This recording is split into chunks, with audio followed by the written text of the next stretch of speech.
I did here, just a quick prep on the BAJA 500. So I downloaded the file from Score's website. Everything's clean because Score actually hit me up last week just to make sure everything was organized in the right direction as far as the tracks. So they handed out the 6 tracks. All I'm doing here is I'm just converting each track to a route. And again, I talked to them last week, so I know these are all hopefully going in the right direction. But I'm just taking each of them and I'm converting them to a route. A track's just a breadcrumb. A route is something that we can edit and work with. All right, so you go in here, and now I have 6 routes. And just know that these are on top of the original tracks. But here, I'm just going to join them all together with ProPack. Join multiple routes. I'm just going to name it Pro Complete. And again, I'm confident that these are not going backwards. They're all going in the right direction. They're all in the right order. And if I go to the Pro Complete and take a look at it, you can see everything's good to go.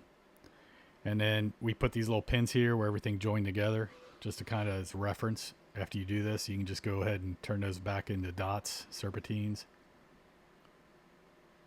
If the routes or tracks were recorded backwards, forwards, and all mixed up, you have the big spiderweb effect going on where you're joining front to back. You're taking lines and you're joining them together, and they would be a mess. But Score did a good job with this one. Everything's going in the right direction. Now I'm going to go in and just start knocking out the map imagery in the background. I'm going to use world imagery. And again, this is a ProPack feature. I'm going to do save along route. Let's first just go in and delete the original route segments. Now that we have a complete full route, I'm just going to go ahead and delete these.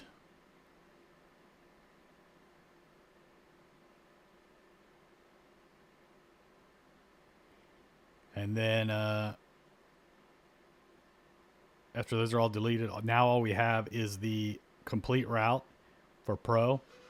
And we still have the 6 track segments behind that. And you want to keep those back there because if we start doing hotlines or anything like that, it's nice to have the blue original track race route or blue track in the background, the reference to get you back on course. So now we could do a save along route for the entire BAJA 500. I don't recommend that. We're going to use the track segments here, and I'm going to start a save along route at 18 max zoom level at 250 meters on either side of the route line. So if I go back in there to kind of show you what's going on, I canceled it out.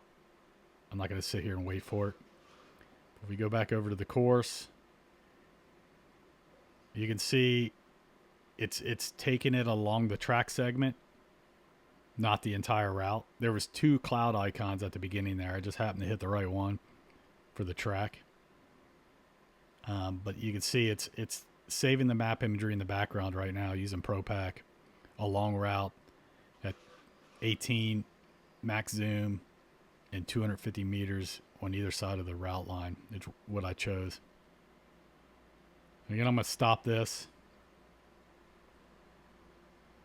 If you zoom in here, you can see what it's doing. Everything in blue is where it got up to. And you can see about the distance on either side of the route line it's saving out. And you're just going to go down through here, through each track segment.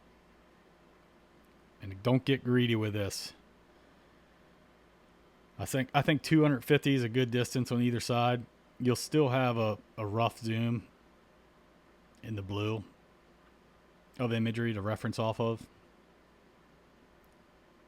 But I think 250 meters is good for finding hotlines and everything else.